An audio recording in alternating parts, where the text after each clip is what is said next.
Magandang umaga po sa ating lahat. Ito po ang ating latest weather update ngayong Biyernes 13th of February 2026, bisperas ng Araw ng Pag-ibig.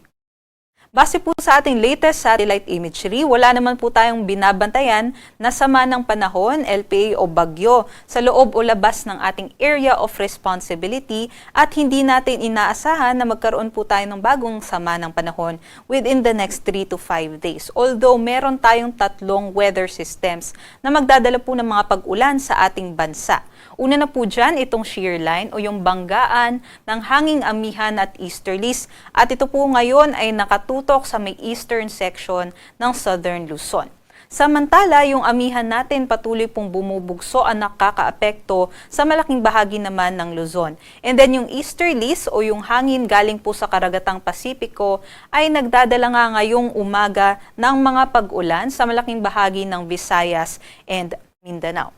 Kaya para naman po sa ating forecast ngayong araw, dito po sa may Southern Luzon area, specifically dito sa may Bicol region, sa may Quezon, Laguna, Batangas and Rizal, even dito sa may Marinduque, Romblon and Oriental Mindoro, inaasahan po natin dyan yung maulap na panahon na may kalat-kalat na mga pag-ulan, pagkulog at pagkidlat dahil sa shear line. At mamayang hapon, inaasahan natin, dito pa po nakatutok yung shear line natin ngayon. Pero mamayang hapon po ay aakyat yung axis nitong ating shear line at maaapektuhan din ng maulap na panahon at mataas na tsansa ng mga pag-ulan yung ating mga kababayan dito sa may Aurora, Quirino, maging sa may Isabela. Kaya para nga po sa ating mga kababayan dyan, magdala po tayo ng mga payong panangga po sa ulan. Yung amihan natin nakakaapekto nga sa malaking bahagi ng Luzon at posible din pong magdala ng mga mahihinang pag-ulan at makulimlim na panahon dyan sa may Cagayan, Batanes, maging dito sa may Apayao, Kalinga at dito rin po sa may Ifugao and Mountain Province. But for Metro Manila and the rest of Luzon, inaasahan naman po natin mas maliwalas po yung ating panahon ngayong araw liban po sa mga isolated light rains. At ito naman po ang ating inaasahan na agwat ng temperatura ngayong araw sa may Lawag 21 to 32 degrees Celsius, Tuguegarao 22 to 29 degrees Celsius, Baguio 14 to 25 degrees Celsius, sa may Metro Manila 23 to 30 degrees Celsius, Tagaytay 20 to 28 at sa may Legazpi 24 to 28 degrees Celsius. Samantala, sa may Palawan, Visayas at Mindanao, malaking bahagi nga po ng ating bansa ay apektado ng easterlies. Kaya't posible nga po yung mga pag-ulan ngayong araw, mataas po yung tsansa dito po sa may Soc-Sargen, Northern Mindanao, Davao Region and Caraga sa may Mindanao.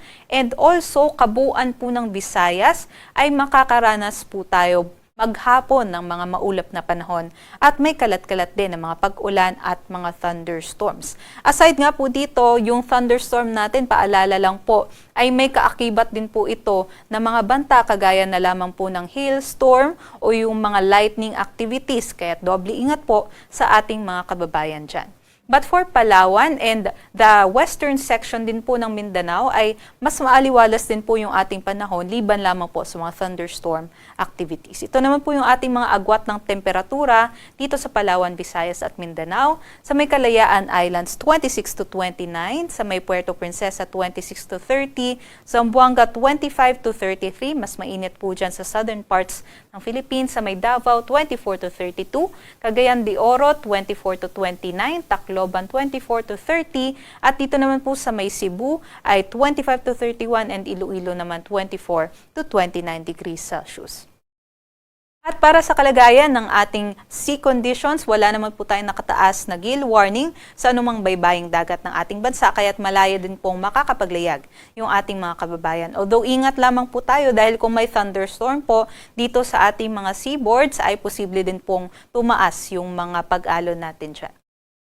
At for the next few days, especially bukas na araw po ng Pag-ibig, Valentine's Day, inaasahan naman po natin na mas magiging mataas po yung tsansa ng mga pag-ulan natin sa may eastern section ng ating bansa. Dulot po either ng shear line dito sa may northern Luzon area or ng easterlies naman dito po sa may Visayas and Mindanao area. Pero pagsapit naman po ng Sunday hanggang Tuesday, inaasahan naman po natin na mas magiging maganda po yung ating panahon liban na lamang sa mga thunderstorm activities, especially sa hapon at sa gabi. Inaasahan nga po natin, by Sunday, hihina po yung ating amihan at mananaig yung ating easterlies. Kaya posible din po na mas matataas po yung ating mga temperatura, especially pagsapit ng tanghali hanggang sa hapon. Dito sa Metro Manila, ang araw po ay sisikat mamayang 6:21 a.m. at lulubog naman po mamayang 6 p.m.